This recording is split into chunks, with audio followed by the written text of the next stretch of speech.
Craig Chaney, it's Rowan from Silver Tiger Media. How are you? I'm doing great. How you doing? I'm doing very well indeed, my friend. What a pleasure to speak with you. Thank you very much for your time. Sure thing. We're absolutely thrilled that you'll be visiting us for Soundwave 2015. It's fantastic news. Yeah, we're beyond excited about it. We're lucky to be playing for the second time. It's going to be great. Absolutely. It's been a while since we've been to Australia, and it's one of our favorite places, so we're excited to get back, sure, especially on a tour like Soundwave. Terrific news indeed. Congratulations on your magnificent work, especially with your sixth album, Dead Horses. It's tremendous work.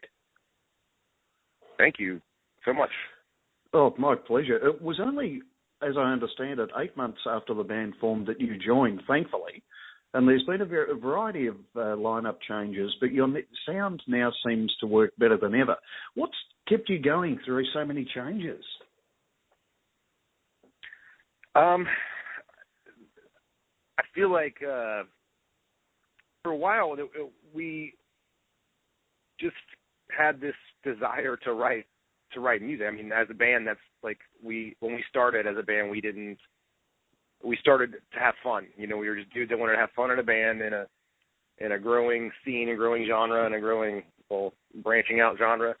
And we were just decided, hey, let's give this a shot. We were all music lovers, and then it ended up had a good songwriting relationship with the members. And then, it had been 4 years since this last record came out, and it's the first record that we've written without Josh. Yeah. So it was a little bit different than than the last several records, but it's a lot of sleepless nights went into that record. I felt like I was saying a pretty like talking to, but it was like there's some songs where I just couldn't. I was up for 3 days, 4 days straight until I got to a point where it wasn't driving me crazy anymore, and so it kind of. We went a little while without even writing, it had been 4 years, but the writing process started far earlier than that for Almost Home, the record before it. Yeah. So it had been a while since songs had been written, even though I'm constantly writing, but I had never buckled down yet. And, once I started doing that, it was this not to throw the word, cathartic out there, but for the time in my life, when we decided to write this record, it was exactly that, and it was everything that I needed personally. So that was a lot of the motivation behind putting out another record for now. Indeed, it's no wonder it had you up nights then. Forward to 2007, and one of my favourite tracks from Wolfbiker is Chaney Can't Quite Riff Like Helmet's Page Hamilton. Ostensibly, this track's an inspirational celebration of success, but what's the meaning behind the name? It's kind of funny because the name is a quote from a review of the record prior to that, and I forget what magazine put it out, and we read the review, and it wasn't even a bad review. It was just somehow it turned into Chaney sounding, or the riffs and the vocals sounding like Helmet, which was, to me, I was excited about that. I'm a huge Helmet fan. And then he said, but Chaney can't quite riff like Helmet's Page Hamilton. And I thought that was so funny, and we all thought it was kind of funny. And then, as with, the way we name songs sometimes, that ended up being the song name on top of that kind of message. Oh, well, what a great story. Yeah. So, and actually it's funny because they interviewed, MTV2 interviewed Page Hamilton and asked him if he had heard anything about it, and he said, yeah, he's like, I don't know who those guys are, but that's pretty awesome. And then I met him. Helmet played about an hour from our hometown, and I got to go see him, and I had him sign my record. So fantastic. It was pretty awesome. Yeah. Absolutely, and yeah, I think you can riff like nobody. I think you can riff like nobody's business, so we can put that to one side. My pleasure. You do come up with so many colourful names for tracks, albums and tours, and Blowing Chunks has got to be my favourite. What's the band's Which process for Blowing Chunks? Oh, yeah. What's the band's process for coming up with... Oh, it depends. I feel like with some are obvious. Blowing Chunks was just extra songs. It was extra songs from the Wolfbiker process that we didn't even want to put out, but somehow I don't know if it was I don't remember why I got put out, but that's why we named it that. And then we put out a live record with the original demo attached to the end of it, and we named that At Our Worst. And and then there's our bass player Jason, extremely clever guy. He's one of the smartest guys I've met and I know, and he contributes a lot lyrically as well, especially when he's been a part of the process. But he came up with the idea for the cover record, the name of that being Writer's Block, which I thought was awesome. But other than that, when it comes to other than that, when it comes down to it, it's a lot of times the songs are working titles, that either end up becoming the song title just because it sticks, and some of them are, a lot of them are pop culture references from movies to, TV shows to whatever, that yet somehow connect with the actual meaning and message of the lyrics. So, absolutely, yeah. So yeah, it's kind of like a tip. It's kind of like a tip of the hat, and kind of give people, a little bit of insight into kind of what we're into. If it's an obscure, like for instance, I've had a couple people, and not that many, but we have a song on the new record called "When You're Born in the Gutter, You End Up in the Port," and that's a line from a movie called City of Children, which is one of my favorite movies. And I think it's awesome when people when they come up to you either at a signing or even just hanging out at a show or even at the bar, and hey man, I know that, it's awesome, you like that too, and you turn around and you're like, yeah, it's like walking into someone's house that you just met and you look at their DVD collection or their record collection and you immediately say, hey, oh, that guy likes what I like. And I think that's a connection that, it's cool to make, even though it's just through a song name, or a lyric. So absolutely, yeah. Yeah, that answers that. It does indeed. As you bring up Writer's Block, given that Smashing Pumpkins are Beale's Soundwave 2015, maybe we could hear Zero for a bit of fun.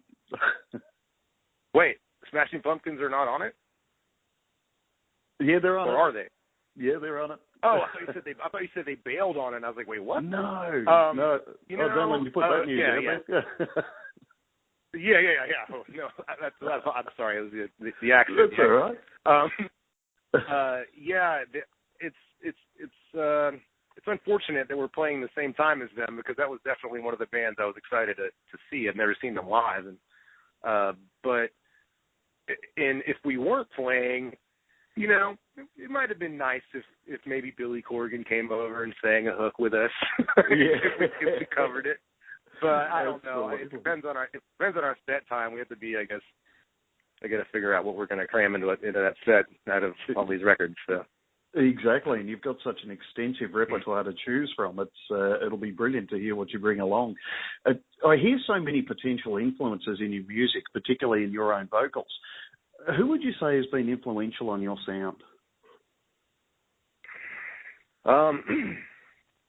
Vocally, I'm not really sure. I mean, I guess I'm kind of a 90s kid, so I was influenced by a lot of that, a lot of the 90s stuff. But I don't really consider myself a very strong vocalist. I just try to write melodies and get in the studio and hope they come out okay. And, but I mean, as far as influences, I mean, it's all over the place from new wave to post-hardcore. Like, if you want to go, I'll just throw out some names, maybe from even like The Cure to Depeche Mode to U2, obviously, to 90s or to even post-core stuff like Quicksand and like Snapcase and a lot of and so of course a lot of core and a lot of punk. But but a lot of Foo Fighters maybe over the years. Maybe. I hope it's taken with the respect it's intended, but I hear a lot of Greg Graffin from Bad Religion. I have heard that from a few people. I've heard him and then a guy from a band called Braid, Bob Nana. I've heard that before. We actually covered on the pre-release vinyl, or that came with the pre-order for this last record.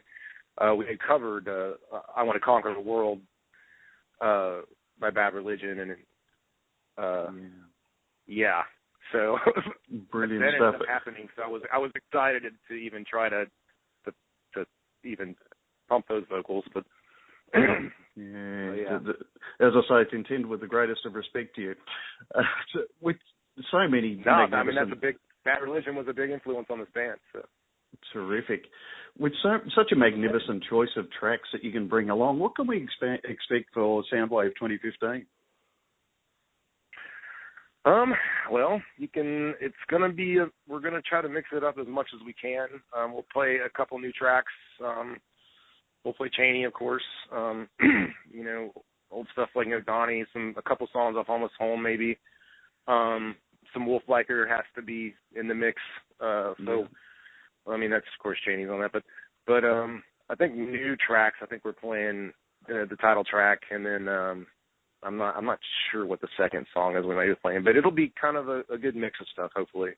Indeed. And Craig, I've got to ask you, how did you find the Australian audiences with the Cheer Up and New Kid tour? Well, in general, Australian audiences are awesome.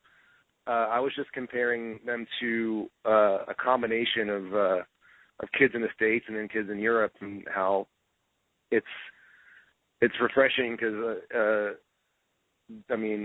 it's been a bit since we've been, so I'm not quite sure what's going on now with over there, but it seems like the metal and core scene is thriving with bands like Amity doing so well, and of course Parkway are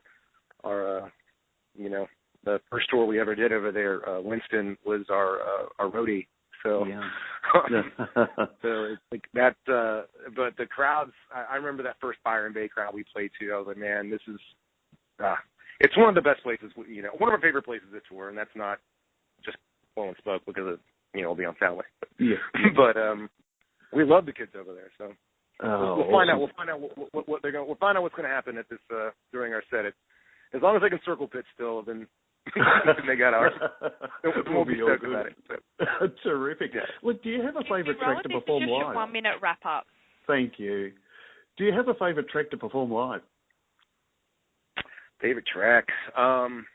Anything that I don't know. It depends. Like I like some of our simpler songs.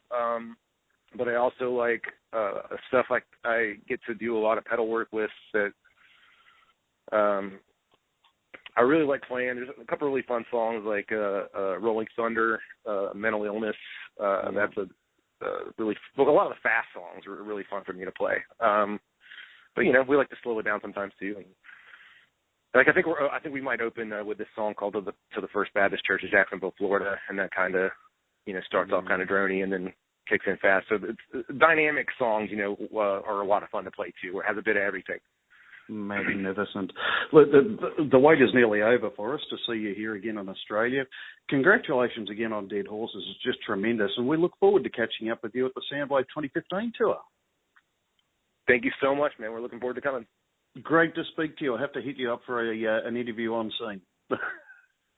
Oh, for sure. Do it. Terrific. Thank you, my friend. Take care. All right, you as well. Bye-bye.